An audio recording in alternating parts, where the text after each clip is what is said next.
નમસ્કાર મિત્રો, સ્વાગત છે તમારું માર્કેટ બુલેટિન ચેનલમાં.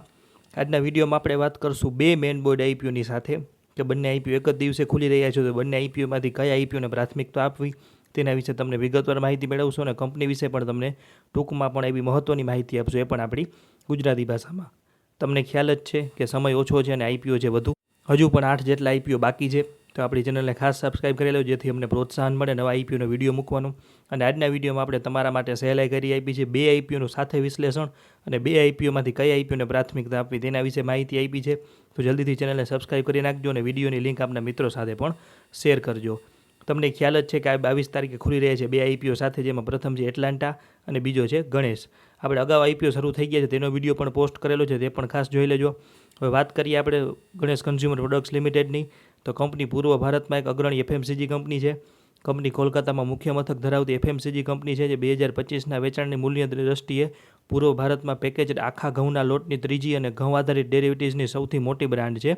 પૂર્વ ભારતમાં કંપની પેકેજ સત્તુમાં 43.4% અને બેસનમાં 5% જેટલો બજાર હિસ્સો સાથે ટોચના બે ખેલાડીઓમાંથી એક છે. પશ્ચિમ બંગાળમાં ઘઉં આધારિત ઉત્પાદનોમાં કંપનીનો હિસ્સો લગભગ 40% છે અને 31 માર્ચ 2025 સુધીમાં કંપની 232 એસકેયુ સાથે 42 ઉત્પાદનનો પોર્ટફોલિયો ધરાવે છે, જેમાં લોટ, મસાલા અને એથેન્ટિક સ્નેકનો સમાવેશ થાય છે.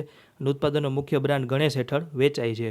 1936માં શરૂ થયેલી આ યાત્રા 2000માં કોર્પોરેટ સ્વરૂપ ધારણ કરી અને હવે એક અનુભવી મેનેજમેન્ટ ટીમ દ્વારા સંચાલિત છે અને વૃદ્ધિની તકોનો લાભ ઉઠાવવા સક્ષમ છે. આગળ વાત કરીએ તો કંપનીને વ્યાપક વિતરણ નેટવર્કની વ્યૂહાત્મક રીતે સ્થિતિ ઉત્પાદન સુવિધાઓ દ્વારા સમર્થન મળે છે. કંપની પશ્ચિમ બંગાળ, ઉત્તર પ્રદેશ અને તેલંગાણા રાજ્યોમાં ફેલાયેલી 7 ઉત્પાદન સુવિધાઓ ધરાવે છે. આ યુનિટ્સ ઘઉં આધારિત લોટ, મસાલા, ચણા આધારિત લોટ અને ઇન્સ્ટન્ટ મિક્સ જેવા વિવિધ ઉત્પાદનો ઉત્પાદન કરે છે. અને આ સુવિધાઓ કાચા માલના સોર્સિંગને શ્રેષ્ઠ બનાવવા અને કાર્યક્ષમ લોજિસ્ટિકની વ્યવસ્થાપન સક્ષમ કરવા માટે વ્યૂહાત્મક રીતે સ્થિત છે. કંપનીની ઉત્પાદન સુવિધાઓ અત્યંત સ્વસંચાલિત મશીનરીથી સજ્જ છે, જે ઉત્પાદન કાર્યક્ષમતામાં નોંધપાત્ર વધારો કરે છે અને ઉત્પાદનોની ગુણવત્તા સુનિશ્ચિત કરે છે. તમામ સુવિધાઓ એફએસએસઆઈ રજિસ્ટર્ડ છે. હવે તમે સ્ક્રીન ઉપર નીચે ટેબલ જોઈ રહ્યા છો, તે છે રેવન્યુ એલોકેશન, એટલે કે કંપનીનું B2Cમાંથી રેવન્યુ આવે છે 76.98%, એટલે સીધા ગ્રાહકો પાસેથી, અને B2B એટલે કે અન્ય વેપારીઓ પાસેથી આવે છે 12.54%, અને બીજું 10.39% જેટલું અન્યમાંથી આવે છે. હવે વાત કરીએ આઈપીઓની, તો 22 તારીખે શરૂ થાય છે, 24 તારીખે પૂરો થશે. ફેસ વેલ્યુ છે ₹10, ભાવ છે 306 થી ₹322, કર્મચારીઓ માટે ₹30 પ્રતિ શેર ડિસ્કાઉન્ટ, 46 શેરની લોટ સાઇઝ અને આઈપીઓની કુલ સાઇઝ છે 408 કરોડ, જેમાં 130 કરોડ ફ્રેશ અને 278 કરોડનો ઓએફએસ. હવે વાત કરીએ એન્કર બુકની, તો 19 તારીખે આવી છે. સારી એવી anchor book, neutral anchor book કહી શકાય. ક્યુઆઈબી માટે 50%, રિટેલર માટે 35%, કારણ કે કંપની નફાકારક છે, અને એનઆઈઆઈ માટે 15% અનામત રાખેલું છે. હવે જલ્દીથી વાત કરી લઈએ પરિણામની, તો સ્ક્રીન ઉપર તમે જોઈ રહ્યા છો 31 માર્ચ 23, 24 અને 25. તો 2023માં 614 કરોડની આવક સામે 27 કરોડનો નફો, 2024માં 765 કરોડની આવક સામે 26 કરોડનો નફો અને 2025માં 855 કરોડની આવક સામે 35 કરોડનો નફો. તો આમાં નોંધવા જેવી બાબત એ છે કે તમે જોવો કે 2023માંથી 2024માં આવક સારી એવી વધી, લગભગ 100 કરોડથી વધુ વધી, પણ નફો એવો ત્યાં જ રહ્યો અથવા થોડો એવો ઘટ્યો. તો તેનું મુખ્ય કારણ શું, અને 2025માં આવકમાં થયેલા વધારા અને નફામાં થયેલા વધારાનું મુખ્ય કારણ શું? તો આવી માહિતી હજુ સુધી તમને કોઈપણ જગ્યાએથી ગુજરાતી ભાષામાં નહીં મળી હોય તો ચેનલને ખાસ સબસ્ક્રાઇબ કરી લેજો. તમારા માટે શક્ય હતી તેટલી સારી માહિતી અમે ટૂંકમાં લાવવાનો પ્રયાસ કર્યો છે. તો વાત કરીએ પરિણામની, તો ગણેશ કન્ઝ્યુમર પ્રોડક્ટ લિમિટેડની નાણાકીય કામગીરી 2024માં 765 કરોડ હતી, જે ઊંચા ખર્ચ, ખાસ કરીને નવા પ્લાન્ટના ઘસારા અને માલસામાનના કારણે 26 કરોડના નજીવા નફામાં પરિણામી, અને 2025માં કંપનીની કુલ આવક 855 કરોડ, 11.75%ની વૃદ્ધિ થઈ, જેનો મુખ્ય શ્રેય હૈદરાબાદ યુનિટની ગ્રાઇન્ડિંગ અને પેકેજિંગ સેવામાંથી 12 કરોડની આવકને જાય છે. એટલે એ ગાળામાં કંપનીએ 12 કરોડનું વધારાનું કામ કર્યું છે થર્ડ પાર્ટી માટે. આ વર્ષે કુલ ખર્ચમાં 10%નો વધારો થયો, જે આવકની વૃદ્ધિ કરતાં ઓછો હતો, અને ઘસારાનો ખર્ચ પણ ઘટ્યો. પરિણામે કંપનીનો વાર્ષિક નફો 35 કરોડ એટલે કે 31%ની વૃદ્ધિ ઉપર પહોંચ્યો છે. ઇબીટા માર્જિનના 8% સુધારા સાથે મજબૂત કાર્યક્ષમતા દર્શાવે છે. હવે વાત કરીએ આઈપીઓ લાવવાના કારણોની, તો આપણે જેમ આગળ વાત કરી કે 130 કરોડનો ફ્રેશ ઇસ્યુ છે, જેમાંથી 60 કરોડ રૂપિયા કંપની લોનની ચૂકવણી માટે અને 45 કરોડ રૂપિયા દાર્જિલિંગ પશ્ચિમ બંગાળમાં શેકેલા ચણાનો લોટ અને ચણાના લોટના ઉત્પાદન યુનિટની સ્થાપના માટે મૂડી ખર્ચના ભંડોળ માટે 45 કરોડનો ઉપયોગ કરશે, અને બાકીના પૈસાનો ઉપયોગ અન્ય સામાન્ય કોર્પોરેટ હેતુઓ માટે કરવામાં આવશે. હવે જલ્દીથી વાત કરી લઈએ હરીફ કંપનીઓની, તો આરએચપીમાં પતંજલિ ફૂડ્સ અને અદાણી વિલ્મરને હરીફ કંપનીઓ દર્શાવવામાં આવી છે. પી રેશિયોની વાત કરીએ તો પતંજલિનો પી રેશિયો છે 50નો, અને અદાણી વિલ્મરનો પી રેશિયો છે 27નો, અને ગણેશ કન્ઝ્યુમર પ્રોડક્ટ આવી રહી છે 36.72ના પી આસપાસ. હવે વાત કરી લઈએ કંપનીની 5 સારી અને 5 નબળી બાબતોની, તો પ્રથમ છે કે પૂર્વ ભારતમાં અગ્રણી કંપની છે. વિવિધ અને વિસ્તારનો ઉત્પાદન પોર્ટફોલિયો છે, એટલે કે આટો, મેંદો, સોજી, સત્તુ, બેસન ઉપરાંત ઇન્સ્ટન્ટ ફૂડ, ફૂડ મિક્સ, મસાલા, ઓથેન્ટિક સ્નેક્સ અને અન્ય લોટનો વ્યાપક પોર્ટફોલિયો કંપની પાસે આવેલો છે. મજબૂત નાણાકીય પરિસ્થિતિ છે, ઓપરેશન ઓપ્ટિમાઇઝ કરવાની પહેલ છે, આગળ ટેકનોલોજી ટૂલ્સનો અમલ કરીને ઉત્પાદકતા અને કાર્યક્ષમતામાં સુધારો થઈ રહ્યો છે. અને આઈપીઓના પૈસામાંથી 130 કરોડનો ફ્રેશ ઇસ્યુનો ઉપયોગ 60 કરોડ દેવાની ચૂકવણી માટે અને 45 કરોડ દાર્જિલિંગમાં નવા ઉત્પાદન યુનિટની સ્થાપવા માટે થશે, જે આગળ વૃદ્ધિ અને દેવું ઘટાડવામાં મદદ કરશે. વાત કરીએ નબળી બાબતોની, તો કંપની ઉપર થોડા કાયદાકીય કેસો છે, જેવા કે ચેક બાઉન્સના, નાણાકીય વિવાદોના, ડિલિવરી મુદ્દાઓ અને ખાસ કરીને 5 કેસ ખોરાકની ગુણવત્તાના કેસ પેન્ડિંગ છે. બીજું છે મર્યાદિત ઉત્પાદનનો આધાર, B2C આવકનો મોટો હિસ્સો ઘઉંના લોટ અને ઘઉં ચણા આધારિત વેલ્યુ એડેડ લોટમાંથી આવે છે. ત્રીજું છે મોટાભાગનું વેચાણ પૂર્વ ભારતમાં ખાસ કરીને પશ્ચિમ બંગાળમાંથી આવે છે. આ પ્રદેશમાં કોઈપણ પ્રતિકૂળ ઘટનાઓ વ્યવસાયને ગંભીર અસર કરી શકે છે. ચોથું છે આધુનિક વેપાર કોમર્સની સ્પર્ધા. આ ચેનલો ભાવ નિર્ધારણ ક્ષમતાને નકારાત્મક અસર કરી શકે છે, નાણાકીય પરિણામો વિપરીત અસર કરીને. પાંચમું છે સ્પર્ધા. આ ઉદ્યોગમાં તીવ્ર સ્પર્ધા છે, બજાર હિસ્સામાં ઘટાડો કરી શકે અથવા જાહેરાત અને માર્કેટિંગ ઉપર નોંધપાત્ર ખર્ચ કરાવે, જે નાણાકીય સ્થિતિને ખરાબ કરી શકીએ. તો આ વાત કરીએ આપણે પ્રથમ કંપની ગણેશ કન્ઝ્યુમર પ્રોડક્ટ લિમિટેડની.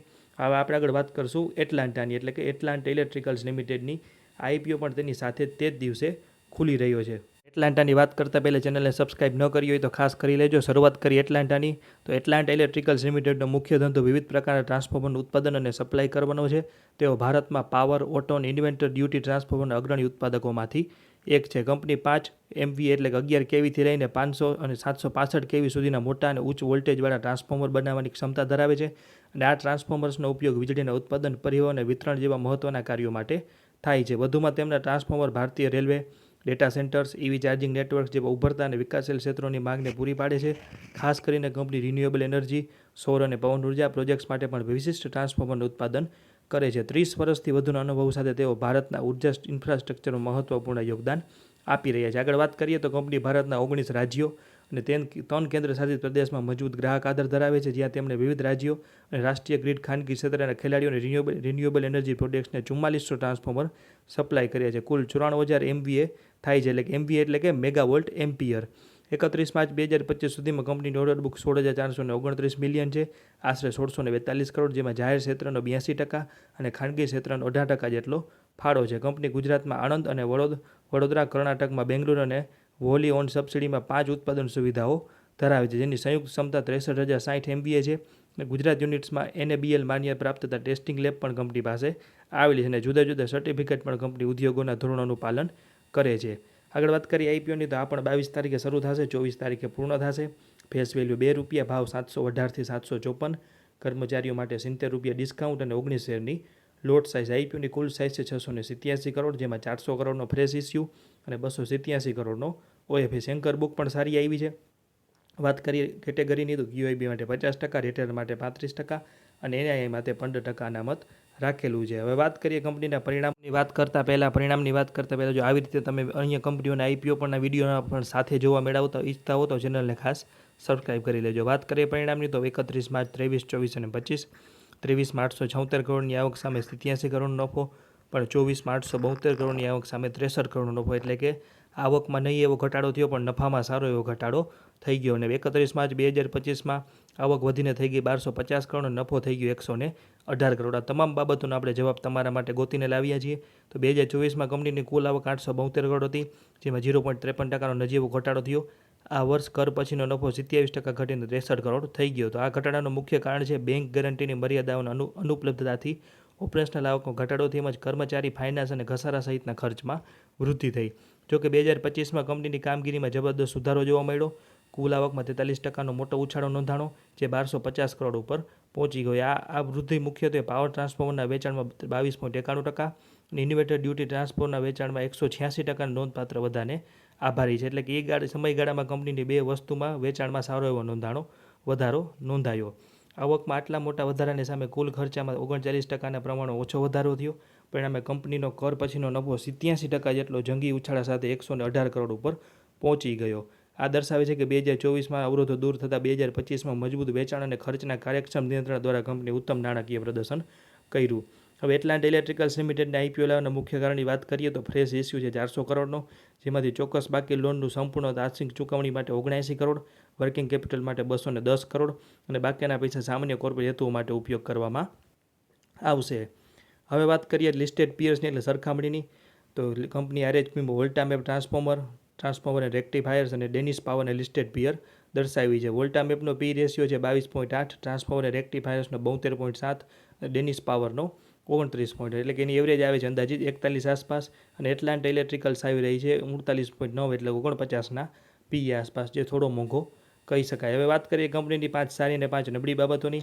તો સારી બાબતથી શરૂઆત કરીએ તો કંપની ભારતમાં પાવર, ઓટો અને ઇન્વર્ટર ટ્રાન્સફોર્મરના અગ્રણી ઉત્પાદકોમાંથી એક છે, જેને 30 વર્ષથી વધુનો અનુભવ છે. કંપનીનો વૈવિધ્યસભર પોર્ટફોલિયો છે, જેમાં પાવર, ઇન્વર્ટર, ફર્નેસ, જનરેટર અને સ્પેશિયલ ડ્યુટી ટ્રાન્સફોર્મરનો સમાવેશ થાય છે. મજબૂત અને સતત વધતી જતી ઓર્ડર બુક છે.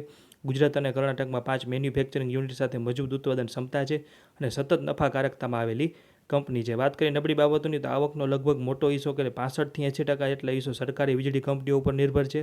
ત્યારબાદ છે ઓર્ડર બુક ભવિષ્યની આવકનું ચોક્કસ પ્રતિનિધિત્વ કરતી નથી, કારણ કે તેમાં કાચા માલના ભાવની વધઘટ અને અન્ય પરિબળો સામેલ નથી.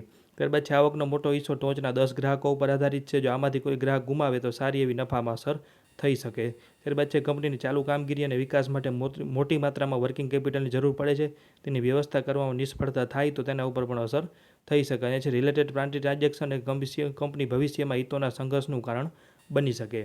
હવે વાત કરીએ મુખ્ય કે આઈપીઓમાં અરજી કરવી કે નહીં, પણ તે પહેલાં તમને આગળ આપેલી બે માહિતી સારી લાગી હોય, બંને કંપની વિશે માહિતી સારી લાગી હોય, તો ચેનલને ખાસ સબસ્ક્રાઈબ કરી લેજો. હવે ધ્યાનથી સાંભળજો કે બંને આઈપીઓ મધ્યમ છે. બંનેમાંથી કોઈ પણ આઈપીઓમાં ધમાકેદાર લિસ્ટિંગ થવાની શક્યતા નહીવત છે. ગણેશ કન્ઝ્યુમર એક એફએમસીજી કંપની છે. મોટાભાગનું વેચાણ પશ્ચિમ બંગાળ અને મુખ્યત્વે બે વસ્તુ ઘઉંનો લોટ અને ચણાના લોટમાંથી આવે છે. પણ સામે નાણાકીય પરિસ્થિતિ સારી છે. 190 કરોડ રિઝર્વ સામે ફક્ત 50 કરોડનું જ દેણું છે. અને આઈપીઓના પૈસામાંથી પણ દેણું ચૂકવવાથી એક નવા યુનિટની સ્થાપના કરવાની છે. પણ વેલ્યુએશન થોડી એવી વધુ છે અને આ સેક્ટર હરીફાઈ અને ઓછા માર્જિનવાળું સેક્ટર છે, જેથી આઈપીઓ કંઈ ખાસ આકર્ષક લાગી રહ્યો નથી. હવે વાત કરીએ એટલાન્ટાની, ખાસ સાંભળજો કે એટલાન્ટા ઇલેક્ટ્રિકલ્સ એ ટ્રાન્સફોર્મર બનાવતી કંપની છે. કંપની રિન્યુએબલ એનર્જી પ્રોજેક્ટ માટે પણ ખાસ ટ્રાન્સફોર્મર બનાવે છે. અને ગુજરાત અને બેંગ્લોરમાં કુલ 5 ઉત્પાદન સુવિધા છે. પણ નાણાકીય પરિસ્થિતિમાં થોડી ઉપર નીચે થતી રહી છે અને 141 કરોડનું કંપની ઉપર દેણું છે. ભલે આઈપીઓમાંથી 79 કરોડ લોન ચૂકવવા માટે અને 210 કરોડ વર્કિંગ કેપિટલ માટે ઉપયોગ થશે, જેથી આગળ વ્યાજનો ખર્ચ બચશે, જે નફામાં ફાયદો કરાવશે. પણ લિસ્ટેડ હરીફ કંપનીની સરખામણીમાં થોડો આઈપીઓ મોંઘો છે, પણ સામે મોટી ઓર્ડર બુક અને નામાંકિત સરકારી અને ખાનગી ગ્રાહકો સાથે કંપનીનો સારો એવો વ્યવસાય આવેલો છે. તો આગળ જેમ વાત કરી તેમ બંને આઈપીઓ મધ્યમ છે, પણ જો કોઈ એક આઈપીઓ પસંદ કરવાનો હોય તો હું અંગત રીતે એટલાન્ટા ઇલેક્ટ્રિકલ્સના આઈપીઓમાં 10%થી 12% આસપાસના લિસ્ટિંગ ગેઇન માટે અરજી કરીશ, કારણ કે એલોટમેન્ટના ચાન્સ પણ સારા છે અને સેક્ટર પણ અત્યારે ટ્રેન્ડિંગમાં છે. બંને આઈપીઓમાંથી કોઈ પણ આઈપીઓનું ડિસ્કાઉન્ટમાં લિસ્ટિંગ થવાની શક્યતા નહીવત છે. પણ જો એક આઈપીઓમાં અરજી કરવાની હોય તો એટલાન્ટિક ઇલેક્ટ્રિકલ્સમાં અરજી કરીશ, અને ત્યારબાદ જો ફંડ વધશે તો ગણેશના આઈપીઓમાં અરજી કરીશ. ત્યારબાદ તમામ મિત્રો એક ખાસ નોંધ લેવી કે સ્ટોક માર્કેટમાં રોકાણ જોખમને આધીન છે. આ કોઈ ખરીદ વેચાણની સલાહ નથી કે ટ્રેડિંગ ટિપ્સ નથી. આ વિડીયોમાં આપેલી માહિતી આરએચપી ઉપરથી લીધી છે અને આ વિડીયો બનાવવા પાછળ અમારો કોઈ અંગત ફાયદો નથી. કોઈ પણ પ્રકારનું રોકાણ કરતાં પહેલાં કે આઈપીઓમાં એપ્લાય કરતાં પહેલાં આપણે નાણાકીય સલાહકારની સલાહ લેવી જરૂરી છે. તો આ વાત કરીએ આપણે એટલાન્ટા ઇલેક્ટ્રિકલ્સ અને ગણેશના આઈપીઓ વિશે, ગણેશ કન્ઝ્યુમર આઈપીઓ વિશે. તો જો માહિતી સારી લાગી હોય, એવી માહિતી હજુ સુધી તમને ક્યાંયથી ન મળી હોય, તો ચેનલને ખાસ સબસ્ક્રાઈબ કરી લેજો. જલ્દીથી આપણા 10,000 સબસ્ક્રાઈબર પૂર્ણ થઈ જાય. અને આઈપીઓમાં અરજી કરતા તમારા મિત્રો સાથે પણ આ વિડીયોની લિંક શેર કરજો. અને કોઈ પણ આઈપીઓ વિશે પ્રશ્ન હોય તો આપ કોમેન્ટમાં પૂછી શકો.